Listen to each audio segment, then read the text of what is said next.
Hi, beautiful people. Welcome to the Fort Salem Library, where we read you your fanfiction. So sit down or don't, relax or don't, and enjoy these stories in a way you have not before. We at Fort Salem Library do not own Motherland Fort Salem or any of the related characters. The Motherland Fort Salem series is created by Elliot Lawrence and owned by Freeform. This story is a work of fanfiction and is meant for entertainment only. We are not making any profit from these stories. All rights of the original Motherland Fort Salem story belong to Freeform.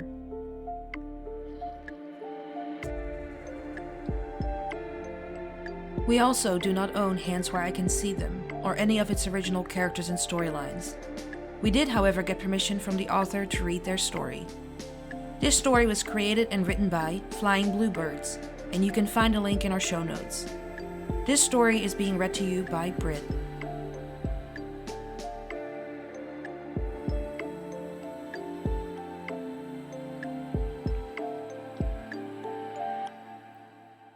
Hands Where I Can See Them, Chapter 6. What's going on? Telly had no clue how she had ended up in that situation, and quite frankly, it absolutely didn't matter to her at that moment. Nothing mattered, except for Sarah Alder. No, except for Sarah Alder's lips, which were currently pressed onto her own. Alder was kissing her, hard and demanding, and Tally thought she was in heaven. She responded to her kisses just as eagerly, and opened her mouth with a small sigh when she could feel Alder's tongue licking over her lips, demanding excess. Tally could feel her body melting under the touch of Alder's roaming hands. She let her hands slowly wander up Tally's sides until they had reached their destination and were now almost gently cupping Tally's breasts through the fabric of her dress. She wasn't wearing a bra underneath it, so when one of Alder's fingers ever so slightly brushed against one of her nipples, she couldn't suppress a moan any longer. Alder only chuckled and was slowly but steadily moving her towards the bed. Tally's bed. She didn't even know how they had gotten into her room, but all that counted was the fact that they were here right now. Tally buried her hands in Alder's hair, and when she slightly pulled it, the older woman let out a strangled sound that went straight to Tally's core. She suddenly felt bolder, decided that two could play this torturous game, and let one of her thighs slip between Alder's legs. Her partner only pulled her even closer, desperately trying to get rid of some of the heat that seemed to be boiling between her legs. Encouraged by that reaction, Tally let her lips wander from Alder's lips onto her neck. She could feel Alder shudder when she passed a very sensitive spot, and when she gently bit down, Alder was letting out a small cry. It was now Tally's turn to chuckle. "I wouldn't have pictured you as someone so responsive," Alder groaned in response. "Well, I wouldn't have pictured you as someone so controlling." With that, her fingers finally found the zipper of Tally's dress. Her eyes followed the fabric slowly falling to the ground. Then, Alder appreciatively took in the sight in front of her. She let her hands wander over the newly exposed skin, appreciating every inch of Tally's body. "So gorgeous," she muttered, and let her fingers slowly dart over the soft flesh of her breasts, circling one of her nipples. Tally inhaled sharply and watched how Alder's hands moved from her breasts to the jacket of her suit, planning to get rid of it. No! Her own hands stopped Alder in her movement, and when her partner raised her eyebrows in question, Tally smirked. "That stupid suit has been driving me insane the entire evening. Let me." Alder nodded quietly, and Tally hated how her own hands were shaking slightly when she finally removed the jacket from Alder's body. She hesitated for a brief minute then, taking in the view of the masterpiece of a woman in front of her. Alder was beginning to get impatient, but Tally only raised her hand. "I've been picturing this for so long. Just let me enjoy this for a bit." Alder only stared at her, eyes hungry. "Have you now? Well, let me tell you. You're not the only one, and my imagination didn't just end at me staring at your almost naked body." With that, she pushed Tally onto the bed, and was over her within seconds. So, Why don't you just put that quick mouth of yours to better use, while you enjoy your view from down here? Tally didn't even try to argue, and instead captured Alder's lips into another steamy kiss, battling for dominance. When she could feel Alder's hand slowly wander down her stomach, towards the hem of her panties, she automatically clenched her thighs and let out another desperately strangled moan. Alder stopped, right above the last piece of fabric, still separating them, and Tally let out a frustrated groan. You have no idea how long I've been wanting to do this. I've been thinking about this each time you just couldn't keep your mouth shut. Thought about simply shutting you up, by bending you over my desk. You would have enjoyed that, huh? Now tell me, do you want me, Craven? Tally only closed her eyes and her hips bucked. This was torture. Goddess, yes. Yes, what? Yes, fuck, I want you. I need you to take me. Tally almost cried out relief when she could finally feel Alder's fingers slipping below the waistband of her panties. She moved her fingers through her slick folds, moaning at the realization of just how ready Tally was for her. Alder's fingers moved upward, almost touching her, where she needed it most, and Tally woke up with a gasp. For a moment, she was too sleep-deprived to function properly. She opened her eyes slightly, then immediately closed them again and groaned. The light was just too bright for her to handle. She needed a moment to fully wake up, and while she was slowly coming back to her senses, her body was screaming two different things at her. First, she had a pounding headache. Second, there was a very uncomfortable ache between her legs. She paused for a second, completely clueless about what exactly was happening here. Then, her cop instincts kicked in. Tally took in a deep breath and decided to approach everything from a detective's point of view. Slowly, thoughtfully, and most importantly, one issue at a time. The headache was first because Tally was fairly confident she could solve this issue rather quickly. And she was right. While she was still in the process of getting her body back to functioning, memories from last night came flooding back into her brain. The police ball. She, laughing and drinking with her friends. More drinking. Stupid games that included, well, you guessed it, more drinking and her, oh gosh. Had she actually asked Detective Alder to dance with her? And more importantly, had she actually agreed to dance with Tally, in front of people from literally every police department in the area? Stupid, stupid, stupid. Maybe it was best if Tally would just stay in this bed forever and never get up. More and more images from last night came back to her. She had been walking through the hallway, and Garrett had been showing up behind her. That image alone was enough to make her shiver uncomfortably. Oh God, that stupid prick. His body pressing into hers, Tally shoving him off, punching him. Damn, her hand would probably be bruised, but so would be his face. That would be fun to explain. Then she could feel herself starting to smile slightly, when the images of Garrett were taken over by something else. She remembered Alder showing up, to rescue her, her knight in shining armor. What was it with her and rescuing Tally out of dark hallways? Well, she definitely wasn't complaining. She knew Alder was definitely one of the reasons why she could now already think so calmly and rationally about the incident. Yesterday night, things had looked entirely different. She'd been truly shaken up, hadn't expected something like this to ever happen to her. She remembered Alder talking to her, calming Tally down, and asking her what she needed. Then, everything went blurry. Awesome. But at least that was explaining her headache, which led her to the second, still all too present feeling that Tally just couldn't ignore any longer. The ache between her legs. This was a slightly more complicated issue to face, mainly because she had no idea just what exactly had happened after Alder's question, and her mind was already going places, jumping to the first conclusion it could think of. What if she had slept with Alder? The logical part of her brain knew that the fact that her sleeping with Alder was completely out of question, hilarious even.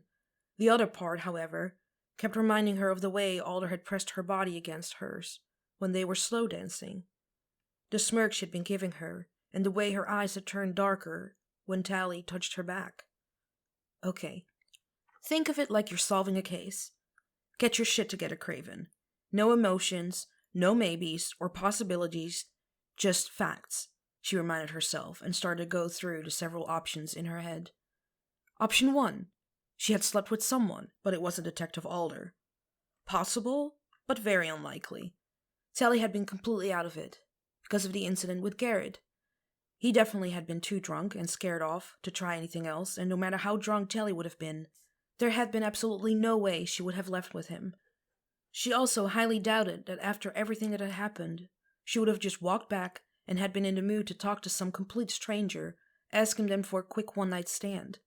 Plus, the soft sheets she could feel under her fingers were definitely her own, and she never ever took her hookups to her place, no matter how drunk or emotionally unstable she might have been. So option number 1 could most definitely be ruled out. Option 2. She had slept with someone, and it had been in fact Detective Alder. Considering the amount of alcohol they both had been drinking, it would definitely be possible that their brains had stopped working and one thing had led to another. Still, Alder had appeared almost sober when she had ripped Garrett off of Tally and had sent him to hell. Tally, on the other hand, had been a mess. She just couldn't imagine that Alder would have taken advantage of her in a situation like this, no matter how much she might have asked for it. Apart from that, she simply knew that no matter the amount of alcohol in her system, Alder would make sure that Tally would never, ever forget sleeping with her. So it wasn't Alder either. That somehow was a relief and a disappointment at the same time. That also meant the only remaining option was option number 3. Tally had had a very intense and very realistic dream. Thinking about it, Tally actually came to the conclusion that this would in fact only be a natural reaction of her body. She'd spent a great amount of time with Alder last night, and her partner was, without a doubt, a very attractive woman. She'd watched Abigail and Riel flirt with their partners the entire evening, and it definitely had been a while for her. Plus, she was definitely in need of some comfort after the unpleasant ending of her evening. It was only normal for her subconscious to combine everything into a hot sex dream about her partner, right? Her head decided that now was apparently the perfect time to feed her with some images from her dream, filling her head with pictures of Alder naked, pressed against her, moaning her name. God, Tally suddenly wished she could simply go back to sleep and relive the dream all over again. But that was a normal reaction, right? That was something that could happen to anyone, right? Tally groaned quietly. No, of course, it was not all right. She had just been sexually harassed by a coworker, and all she could think of was having sex with her partner? Honestly, how messed up was this? God, she really had a big problem. A problem that loved wearing hot pantsuits, was awfully good with handling a gun, and always came out of nowhere, went to rescue Tally whenever she needed support. There was no point in denying her attraction to her partner any longer, and she really wasn't sure how to deal with that information. Didn't quite understand what this meant for her and for their professional partnership. But before she could fully lose herself in her gay panic, Tally could feel someone move in the bed next to her. She jerked into an upright position and opened her eyes in panic, a look of pure confusion, paired with absolute terror on her face. What if I hadn't been dreaming after all? She calmed down quickly, however, when she recognized Abigail's dark brown hair showing up under the covers beside her. Tally, what's the matter? Riel's sleep-deprived voice made her turn her head again, and she spotted a blonde curled up at her feet, blinking at her sleepily. Oh, it's you. You're here, Tally finally managed to say. Well, of course we are. Where else would we be? She then spotted the panicked expression on Tally's face and chuckled quietly, raising her eyebrows in question. Or rather, who else did you expect? Nobody. I thought you two had left with Adil and Scylla. Riel moved herself up to a sitting position and shook her head. You really think we'd just leave you alone in a room full of strangers to have some fun times? After you've just been assaulted by that stupid excuse of a man? Tally's confusion only grew, and she looked at Riel with big eyes. You know? Of course we do, silly, Abigail groaned next to her. Jesus, my head is killing me. Join the club. Tally suddenly felt panic rise inside of her again. Wait, who else knows? Does everybody know? Deep down, she knew that she had absolutely no reason to be embarrassed, that it hadn't been her fault. Still, she felt weirdly exposed when she thought about the fact that everyone might have seen her that upset and vulnerable. She didn't want people to look at her differently, didn't want them to think she was weak, even though she knew that she wasn't. Tally could feel Raelle gently petting her knees through the cover in an attempt to calm her down. Tally, it's all right. Don't worry. Nobody except us knows. Don't you remember what happened? Tally shook her head. Last thing I know is Alder calming me down in the hallway. Then everything is a bit blurry. Alder found us on the balcony. We went out there to get some fresh air. We didn't tell you because you two seemed pretty occupied. Nice job, by the way. Tally could feel her cheeks heating up, and she stared down at her covers. When we told her we haven't seen you in a while, she went to look for you. Took quite some time, but then she returned with you in tow. Don't worry, she made sure nobody saw how upset you were. Literally shielded you with her body from any curious glances. But damn, she was furious. Can't say I blame her, though. When she explained what happened, she had to grab my arm to hold me back, because I was already on my way to cutting off Garrett's balls and shoving them right up his stupid ass. Raelle!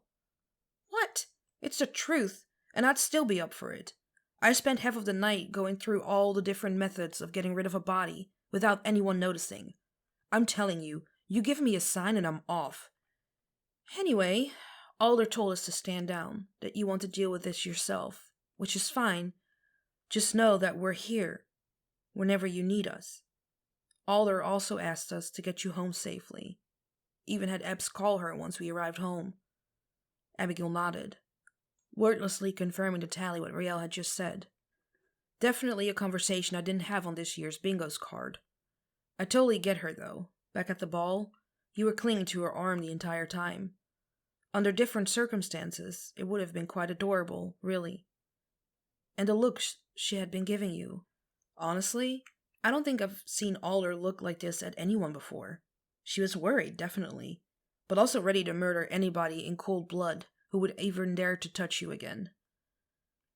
Tally smiled softly at this, not quite knowing how to respond, without revealing too much about her internal conflict about her feelings for Alder. She wasn't ready to talk about that, at least not before she fully understood it herself. Still, the thought of Alder being so protective gave her a warm feeling in her stomach. Her best friends also knew better than to question Alder's motives further. They only seemed to be really grateful that she had been there for Tally. Abigail looked up at her, and Tally already knew what was coming next when she noticed a careful expression on her face. So, about the Garrett thing. Abigail was hesitating, but when Tally didn't ask her to stop, she continued. You know I know his family, and I can totally just slip a tiny note to his parents about the way his son treats his female co-workers. Or I could talk to Mom. She's going to kick his ass. Also, that offer about murdering him still stands. What? I'm just saying. But Tally only shook her head. No, I don't want any of this. I appreciate the offer, I really do. But honestly, I'm fine now. The black eye I gave him will remind him not to try anything again. I guess there's no point in lying to you. I was pretty messed up yesterday. But he's not worth it.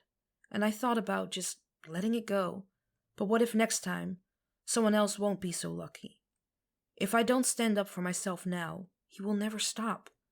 He needs to understand that he cannot treat every woman as his personal plaything. I'll go to the captain first thing tomorrow morning, and make sure he'll never be able to do something like this to anyone ever again. Then she looked at her friends expectantly, and when they beamed at her proudly, she opened her arms widely. Now come here and let me hug you. Thanks for skipping your sexy times to make sure I'm doing all right. Both Raelle and Abigail came closer, and the three girls wrapped their arms around each other. They were just holding each other, enjoying each other's company, and were simply grateful that the universe made them find each other. It was moments like these in which Tally wished she could simply freeze time. After they got up, she took a quick shower, while Raelle and Abigail started to make a big breakfast. They spent a quiet morning together, and slowly but steadily, Tally could feel her headache vanish. She started to feel more human again, and saw how Raelle and Abigail also slowly got their normal skin color back. Sadly, time only moved forward, and from that little moment of peace and quiet, the day was about to take a dramatic turn that none of them expected in the slightest. Tally should have known something was terribly wrong when both her and Abigail's phones started to ring at the same time on their day off. They weren't given many details, only that their presence was required at a crime scene immediately. It sounded pretty serious, so they didn't waste much time after the call and quickly were on their way. When they arrived at the old barn right outside of town, Tally immediately felt uneasy. It was a bit like when she had arrived at the Creighton murder scene, only there had been a tickling feeling that something had been off, and now it was her gut screaming at her to get away from this place. The area around the barn was buzzing with people. Uniformed officers were walking around. A couple of men and women in blue suits, probably from the forensics team, were looking for evidence in the high grass that was growing everywhere, and several detectives were talking to each other, a serious look on their face. Abigail almost immediately got dragged away from her by Detective Quartermain, and the two were out of sight before Tally even had the chance to ask what was going on. So she lingered at the barricade a bit longer, hoping to somewhere spot Sarah Alder's grim face in the crowd.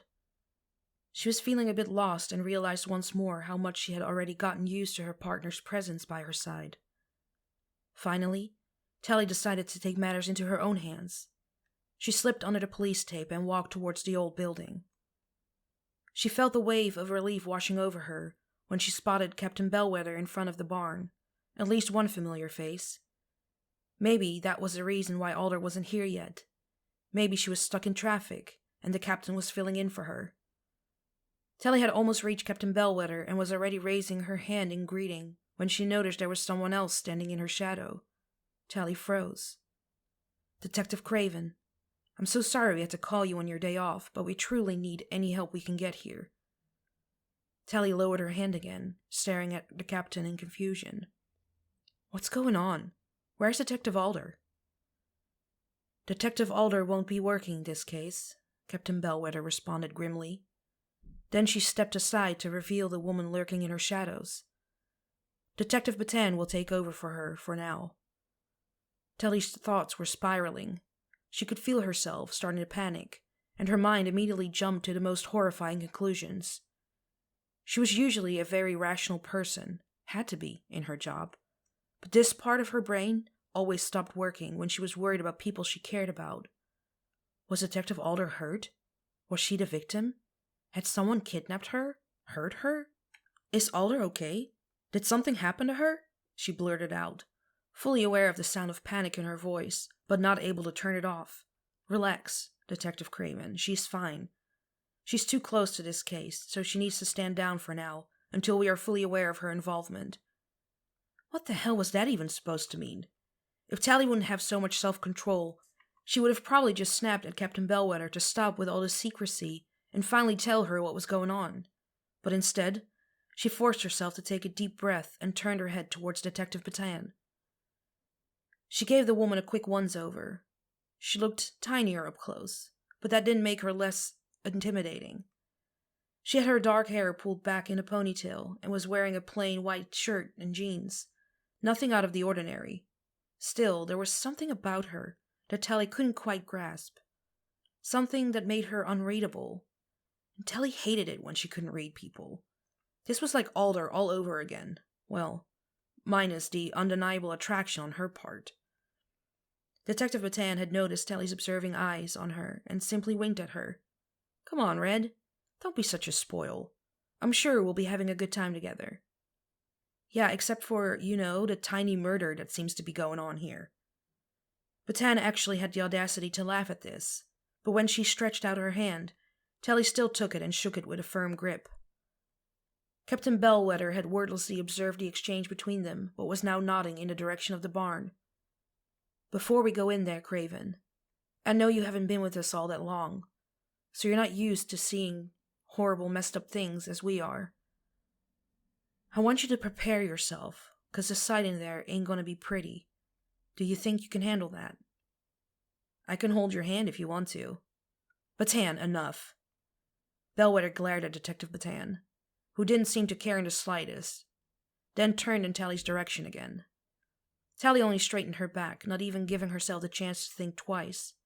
She was determined to do this, whatever that meant, so she nodded. I'm sure. Then follow me inside, please. We have one female victim. She was ID'd as Tanya Flynn, 32, but prepare yourself that you probably won't be able to recognize much of her anymore.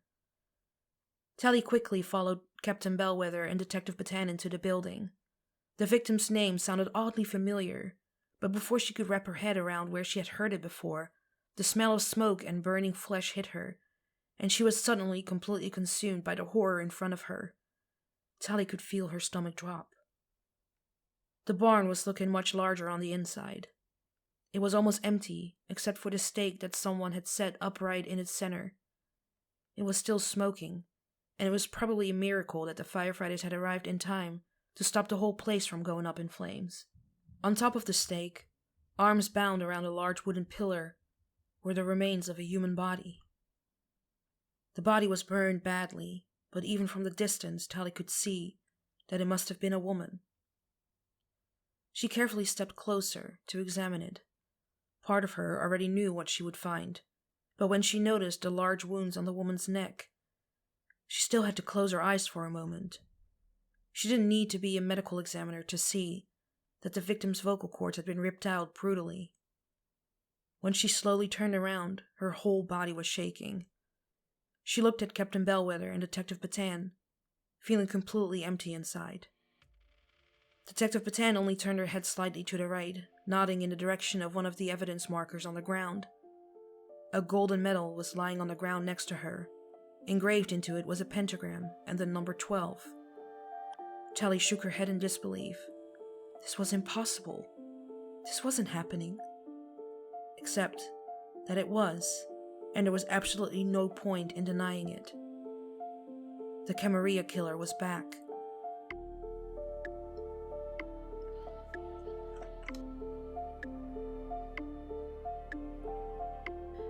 Please find the fanfiction you just listened to on Archive of Our Own and leave the author some love. Without them, this wouldn't be possible, and we want to thank them from the bottoms of our hearts for creating these amazing stories and keeping the show alive.